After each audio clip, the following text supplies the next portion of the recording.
Hi అండి. ఈరోజు Sunday. మరి మీ ఇంట్లో స్పెషల్ ఏంటి టిఫిన్స్?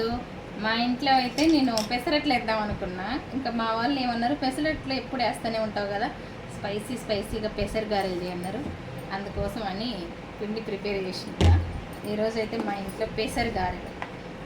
మరి మీ ఇంట్లో మీరేం చేసుకున్నారో నాకు కామెంట్ చేయండి. మీకు ఒప్పుకుంటే కామెంట్ చేయండి, లేదంటే చిన్న లైక్ ఇచ్చి వెళ్ళండి అంతే. ఓకేనా ఫ్రెండ్స్?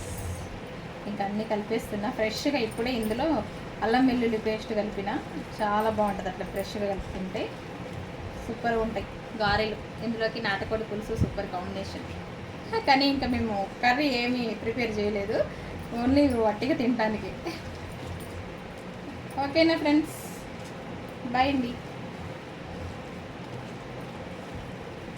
పిండి బాగా ఇలా అన్నీ పట్టేలా కలుపుకుంటే అసలు కలుపుతుంటేనే ఫ్రెష్గా వేసుకోవాలి. అల్లం వెల్లుల్లి పేస్ట్, జీలకర్ర, పచ్చిమిర్చి, కరివేపాకు అన్నీ అసలు ఎంత మంచి స్మెల్ కలుపుతుంటేనే వస్తుందో తెలుసా. అసలు అంత బాగా వస్తుంది. ఇంకా పెసరపప్పు కాబట్టి టేస్ట్ కూడా బాగా వస్తాయి గారెలు. ఇంకా వేసేయాలి వెంటనే. ఓకేనా ఫ్రెండ్స్? బాయ్ అండి.